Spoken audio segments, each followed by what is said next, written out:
Bismillahirrahmanirrahim. Assalamualaikum warahmatullahi wabarakatuh. Salam sang sejati.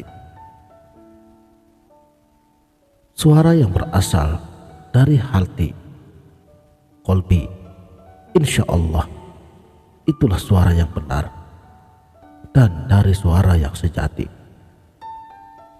Biasanya suara yang muncul dari kolbi itu kita bisa langsung tahu tentang suara yang bersumber dari Allah yang tanpa huruf dan suara,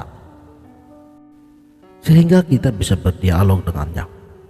Kalau suara itu memang betul muncul dari kolbi yang disebut dengan sirullah.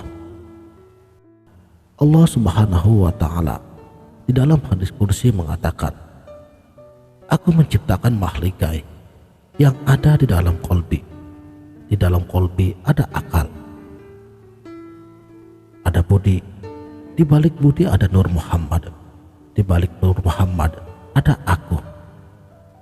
Dan insya Allah suara yang datangnya dari kolbi adalah suara dari Allah di sebalik Nur Muhammad, di sebalik budi, dan di sebalik akal." Suara ini yang paling benar dan sejati. Sedangkan suara yang muncul atau yang keluar yang bersumber daripada nafsu keinginan-keinginan manusia, aku hamba, itu biasanya bersumber dari kepala pikiran otak manusia. Jadi hidup ini hanya ada dua, yaitu satu ada di otak, itu aku hamba nafsu diri kita. Sementara yang ada di kolbi itu adalah aku Allah yang sejati. Maka ketika kita duduk bertafakur, yang seringkali mengganggu kita adalah angan-angan pikiran kita sendiri, fantasi kita sendiri. Itulah aku hamba, itu nafsu bumi, dan itulah jiwa bumi. Tapi bila kita abaikan di saat kita berzikir, misalnya di saat kita melakukan zikir nafas atau kita melakukan tafakur, kemudian kita akan tenggelam di dalamnya, zikir kita akan menjadi semakin khusyuk. Ada 3 rahasia titik stasiun di kepala kita yang menjadi rahasia Allah. Pertama di otak, yang kedua di dahi, dan yang ketiga di ubun-ubun kepala. Ubun-ubun ini letaknya di Durian Akbar, cahaya yang paling besar. Tiada tetapi ada. Makanya ketika bayi dilahirkan, ubun-ubun kepalanya berdenyut.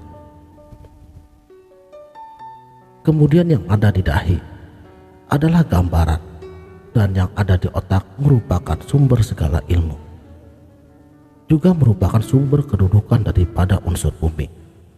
Daya fikir, angan-angan, fantasi atau khayalan akan menjadi penggoda terbesar dan menjadi hijab yang tebal pada saat kita melaksanakan zikir.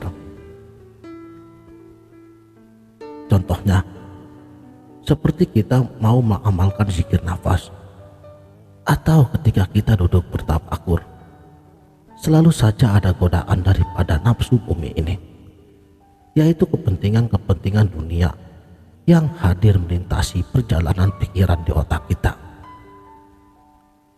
Jadi, pada saat kita melaksanakan bertafakur, dan ketika ada lintasan pikiran-pikiran untuk kepentingan duniawi, yang tentunya didatangkan dari khayalan yang ada di otak kita, dan akan dibawa pergi oleh angan-angan kita sendiri.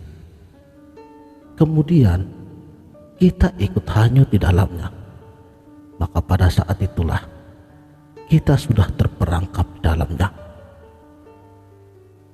Maka secara otomatis kita akan lupa di mana kita menempatkan posisi nafas kita di saat melaksanakan zikir kolbi yang baik. Jadi, maka biarkanlah dia melewati, dia melintasi kita. Tetap serahkan hanya kepada Allah semata. Untuk caranya adanya, ya diabaikan atau jangan diikuti. Biarkan apa adanya. Tetaplah fokus pada kesadaran hakiki. Di video sebelumnya sudah saya bahas secara khusus tentang teknik tafakur ini. Sekianlah, salam